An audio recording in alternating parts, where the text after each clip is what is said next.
We are way more sophisticated and smarter than the January 6ers. Now, the Declaration of Independence gives us the instructions. Governments exist to secure our rights, our life, liberty, and the pursuit of happiness.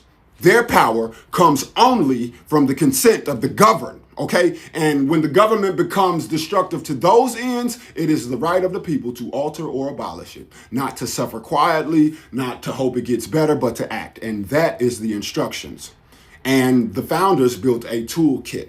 They didn't want revolution every time we lost an argument, so they gave us things like elections so we could vote out the corruption. They gave us petitions so we could demand a redress. They gave us free press so we could expose wrongdoing. They gave us the right to assemble so we could organize. And they gave us checks and balances so no single branch could seize control. The idea was simple. Try the tools first, and if they work, the system functions perfectly. But if they fail, if those tools are taken from you, then you've reached the moment that the Declaration was written for. Now we're going to talk about the first tool, which is elections, and I've tested it. I'm an independent candidate for governor for my state, but before I collected a single signature, I found the lock. There are firms that you can pay to get on the ballot. If you have money, the door opens. If you don't, it doesn't. That's not a test of popular support. That's a toll booth. And if the first step in the process is for sale, then every step after it is too, okay? Now let's move on to the second tool, petition. We're watching communities deliver signed petitions about data centers, about corporations taking land and water to legislature. The petitions are disappearing, okay? The voices are being ignored.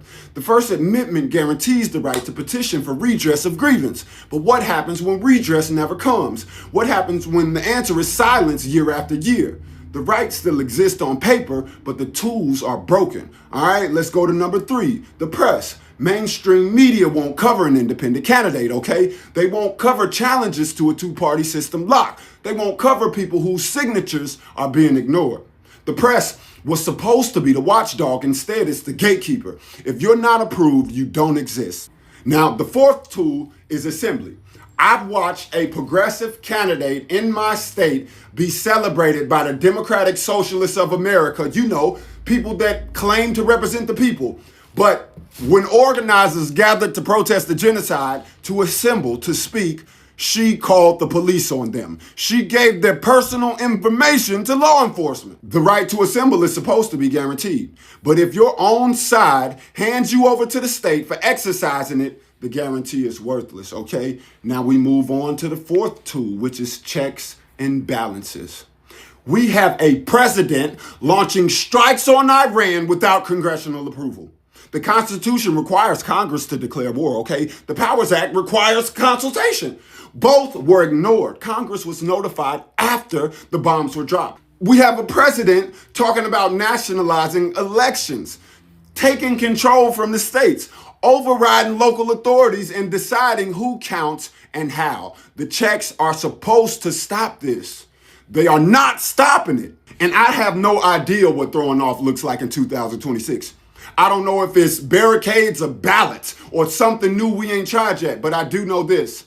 I've tested every tool in the kit. The signature firms, the ignored petitions, the locked media, the progressive organizations that protect power instead of people, the wars without consent, the elections without representation. The tools are exhausted, okay? The doors are locked. And underneath it all, there is a long train that the Declaration warned us about, okay? Centuries of oppression baked in from the start. Indigenous lands have been taken, enslaved labor stolen, Mexican landowners dispossessed, Chinese workers denied citizenship. Generations fighting to make the words, all men are created equal, mean something. These abuses aren't new. They're foundational. They've just been called something else, all right? The Declaration told us when a long train of abuses shows a design to reduce the people under despotism, it is not just our right, it is our duty to throw off such government. The tools have been exhausted. The doors are locked, and there's only one thing left to do.